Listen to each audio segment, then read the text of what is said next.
ஒரு ஜேசிபி வாகனத்திற்கு 3 பேர் உரிமையாளர் என சான்றிதழ் வழங்கப்பட்டிருக்கும் சம்பவம் நடந்திருக்கிறது. இது குறித்து பார்க்கலாம் விரிவாக. இப்படி ஒரு மோசடி சம்பவம் அரங்கேறியது சிதம்பரம் ஆர்டிஓ அலுவலகம் மூலம்தான் அம்பலமாகியுள்ளது. கடலூர் மாவட்டம் பெரியபட்டு கிராமத்தைச் சேர்ந்த சுதாகர் என்பவர் பயன்படுத்தி வந்த ஜேசிபி வாகனத்தை ராமச்சந்திரன் என்பவர் வாங்க முடிவு செய்திருக்கிறார். இதற்காக 21,20,000 பேசி முன்பணமாக 6,20,000 கையில் கொடுத்துவிட்டு வாகனத்தை தன் வீடு முன் நிறுத்தியிருக்கிறார். இதனைத் தொடர்ந்து தனியார் நிதி நிறுவனம் மூலம் மீதமுள்ள 15 லட்சத்திற்கு லோன் பெற்று சுதாகரிடம் மீதி பணத்தை கொடுத்திருக்கிறார்.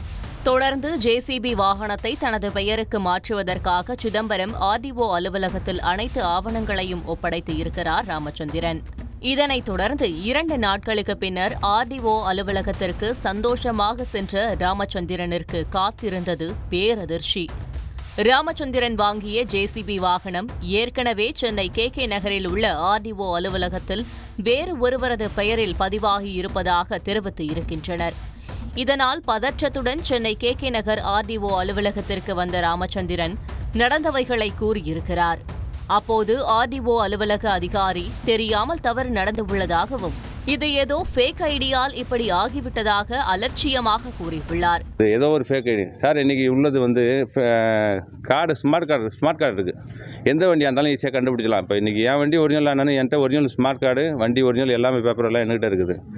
எப்படி என் பேரில் உள்ள வண்டி என் பேரில் இன்னும் மாறல, என்கிட்ட இருக்கிற வண்டிக்கு ஃபேக் நம்பர் கொடுத்து வேறு ஏதோ வண்டிக்கு நேம் ட்ரான்ஸ்ஃபர் பண்ணியிருக்காப்ல.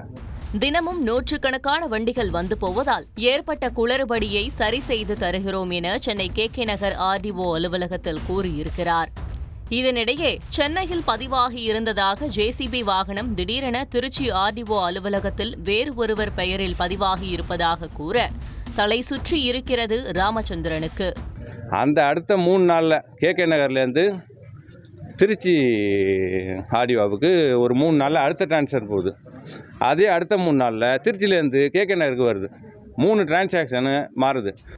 சிறுக சிறுக சேர்த்து பல லட்சம் போட்டு ஜேசிபி வாகனத்தை வாங்கியும் அதனை ஓட்ட முடியாத நிலையில் அதற்கான கடன் தொகையை மட்டும் கட்டி வருவது வேதனை அளிப்பதாக கூறுகிறார் ராமச்சந்திரன். நீங்கள் இது தவறு நடந்து போச்சு சார், ஒரு 100 வண்டி இது மாதிரி வருது போகுது, ஏதோ ஒரு இது தவறு நடந்து போச்சு, உங்களுக்கு பண்ணி தரனால நாங்களும் சரி டிபார்ட்மெண்ட் சைடில் ஏதோ தவறுதெல்லாம் நடந்திருக்கலாம் அப்படின்னு சொல்லிட்டு வந்துட்டோம். 6 லட்ச ரூபா கஷ்டப்பட்டு கொஞ்சம் கொஞ்சமாக பணம் சேமித்து ஒரு வண்டி வாங்குகிறோம். ஃபைனான்ஸ் சைடில் வாங்கி அவங்க சைட்லேயும் தப்பாக இருக்கக்கூடாதுன்னு சொல்லிட்டு ஒரு டியூ கூட தவறாமல் 7 டியூ கட்டியிருக்கிறோம். கடன் மூலம் ஜேசிபி வாகனம் வாங்கப்பட்டு இருப்பதால் சம்பந்தப்பட்ட தனியார் நிதி நிறுவனமும் இந்த பிரச்சனையில் சிக்கி இருக்கிறது. இதனால் நிதி நிறுவனத்தின் ஊழியர் கவியரசனும் சிதம்பரம் ஆர்டிஓ அலுவலகம், திருச்சி ஆர்டிஓ ஆபீஸ் என மாத கணக்கில் அலைந்து வருவதாக புலம்புகிறார். எங்க நடக்குது, என்ன பிரச்சனை நடக்குதுன்னு தெரியல. எங்களால் நேம் டிரான்ஸ்ஃபர் இவருக்கு பண்ணி கொடுக்க முடியல, ஐபத்திகேஷன் பண்ண முடியல. ஏன்னா இந்த வண்டி எங்கள் பேர்லையும் இருக்குது, நாங்களும் ஃபைனான்ஸ் கொடுத்துருக்கோம் இல்லையா. அதனால் இதுக்கு யார் தப்பு பண்ணுறா, யார் எங்கே நடக்குது, எங்கே தப்பு நடக்குதுன்னு கரெக்டாக இதை கன்சிடர் பண்ணி இவங்க தான் பண்ணணும், ஆர்டிஓவில் தான் பண்ணணும். எங்களுக்கு இதை ஹெல்ப் பண்ணுங்க. ஒரு ஜேசிபி வாகனம் 2 ஆர்டிஓ அலுவலகத்தில் பதிவு செய்யப்பட்டிருப்பது பல்வேறு சந்தேகங்களை எழுப்பியிருக்கிறது. அதிகாரிகளின் அலட்சியத்தால் அப்பாவி ஓட்டுநர் அலைக்கழிக்கப்படுவதாக குற்றச்சாட்டு எழுந்துள்ளது.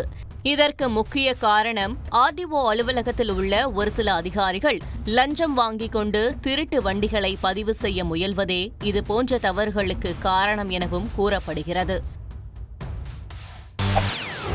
செய்திகளை உடனுக்குடன் தெரிந்து கொள்ள உடனே சப்ஸ்கிரைப் பண்ணுங்க.